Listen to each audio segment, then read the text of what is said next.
Hello, everybody. How are we feeling tonight? Give me a yell or a I feel pretty sleepy, pretty tired, pretty out. I just got off of work. I just drove up from San Jose, actually. San Jose. Yeah. Okay. I work with kids. And it's that time of the year basically where I'm done. You know what I mean? I'm just really, really done with it. All I do basically nowadays is I threaten to call kids' houses. I don't even have to go through with it. I just love threatening it. Like that's my new high basically. That's like when I get up. Like what hentai used to be for me is now what like calling a kid's house is. Like, you know, it's just like somewhere deep in me is just warmed by that. It is fucked up. It's quite fucked up. Calling a kid's house is sort of like telling a kid like, look, like legally I can't beat your ass, but I know someone who can. And I love it. It's great. Yeah, man, working with kids is a trip. She keeps moving. A lot of people make fun of me because if you didn't know this, you'd pick up on this. I am Mexican, but I wasn't brought up speaking Spanish or anything like that. So like, Rich, yeah. A lot of my friends are like, you're working with these kids at Eastside San Jose. You don't even speak Spanish. How are you going to communicate with these kids, right? Well, fortunately for me, they also don't speak Spanish. Unfortunately for me, they don't speak English either. So, well, let's find out. they come up and it's like you have to feel it. It's not even. Well, sometimes. But like there's this one little girl. I guess one of the little boys, Omar, was going around kissing everyone without asking, kissing all the boys. And little Noelia had to come up and like tell me this. She knew what she wanted to say. She knew I was the person to say it to, but she just doesn't know words. So she was, Mr. Richard, my mama dijo que when a boy wanna touch you, tell her, you say no, he get the pow pow, and I say, Omar, you better back up because if you don't,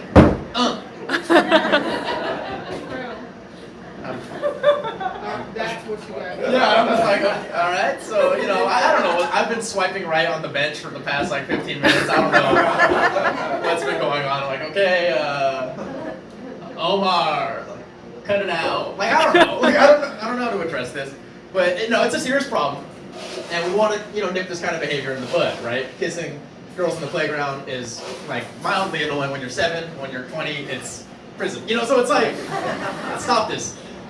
So we get Omar's dad. When he comes to pick him up, we're like, hey, Omar's dad, your son is kissing girls in the playground without asking, and we were just wondering, if you could talk to him about it.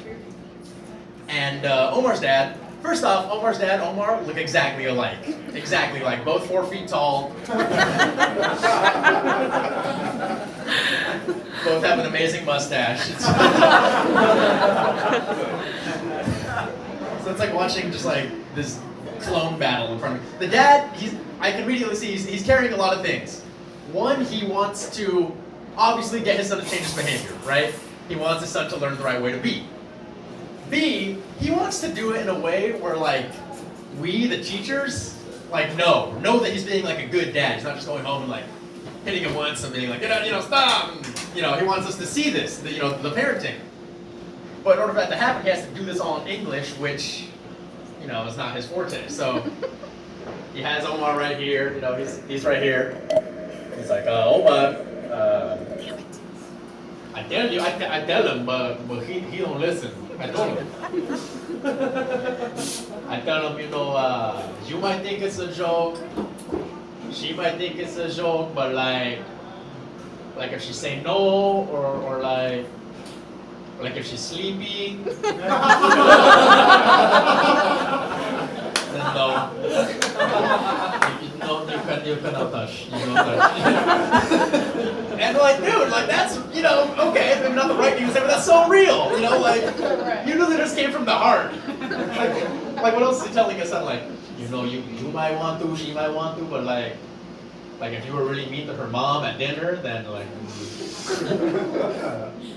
if her feet are cold, you will know. She moved back to Mexico.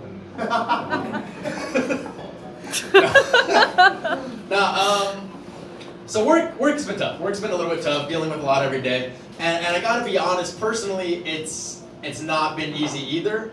Plus, my therapist is on vacation, so get ready. Here we are. I made a pretty big mistake recently, and I just wanna share it with you guys, talk it out.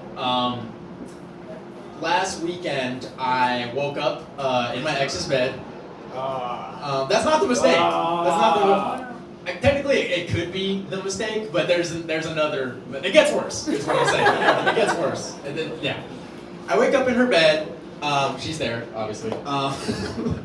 But she's still asleep, and I'm bored. I don't know what to do. I don't know what the etiquette is. Like, do you leave? I don't know, right? So I'm snooping around. Long story short, I find her diary, and I read her diary. Richard. I just hear like an audible gasp from like the kid. Richard. What are you? Okay, but hear me out. Hear me out. Fuck diaries, dude. Like, we fuck diaries. They're so fucking. Literally every other book that has ever been written, ever, words put down on a page, was made to be read. And we suddenly had this one book where it's like, no, we don't read that book. It's like, it's a fucking book! Like, you know. I don't get how you're gonna write your ideas in a book and it's like, it's a secret. You put it on pages. It didn't even have like the little fucking like heart keyhole thing on it, so like, what did you wrote your thoughts down on pages in words that in a language I speak. Like there's no like I had to jump through hoops to fucking get this. It's a book and I read it. You know? I don't know. It was. Did it say diary on it? No, it was just like this it was pretty classy. It was like red leather, there was like a dragonfly on it. But it's like, it's the kind of thing where it's like, you know it's a diary. You know, like you do know. You see someone pull it out on Bart and they're like, it's like, It's clearly to show people like, I'm writing in my diary. Fuck diaries, dude, it's so fucking dumb. I just like, you ever read someone's diary? No? Never. Never. Ever. Ever. Exactly. Have you read someone's diary? No. They're books! You ever read someone's diary? Jenny, please, come on. I love it. I'm supposed to be the only fucking person who's read someone's diary. She read a Oh my diary. god. Judy, you read a diary. How did that go for you? Well, it was my sister's. It was your sister's. That's not fun. What happened? It was dumb. Dude, honestly, I'd be so pissed if someone read my diary. I have a diary. I have a diary. I'd be so pissed if someone read my diary. I can't even read my own diary. Reading a diary is never good. You ever read your own diary and you're just like, dude, like, this bitch needs some help. Like, I don't know. Like, has no one seen the calls for help? She's writing in a Dragonfly book on Bart? Like, I don't. Can someone reach out? No, dude. I mean, okay, I have a diary, but really the idea of just like writing down my thoughts, my sad thoughts, is so antithetic. I don't get it. I don't. For me, when I have like a feeling or like a life experience, I don't understand why you wouldn't just suppress it. Right? Like stamp it deep down, pretty as deep as it can go. Stamp it down. Just like let it fester real nice, real sweet and sour down there for like a good 2 to 6 weeks. You know? Let it just like ruin every little interaction you have. Just like hold on to it. Right? Hold on until it like corrodes your thoughts and you can't stop thinking about it. And then you just like blurt it out on stage in front of a bunch of strangers. Like that, I think is the real path to healing. Anyway, guys, that's me.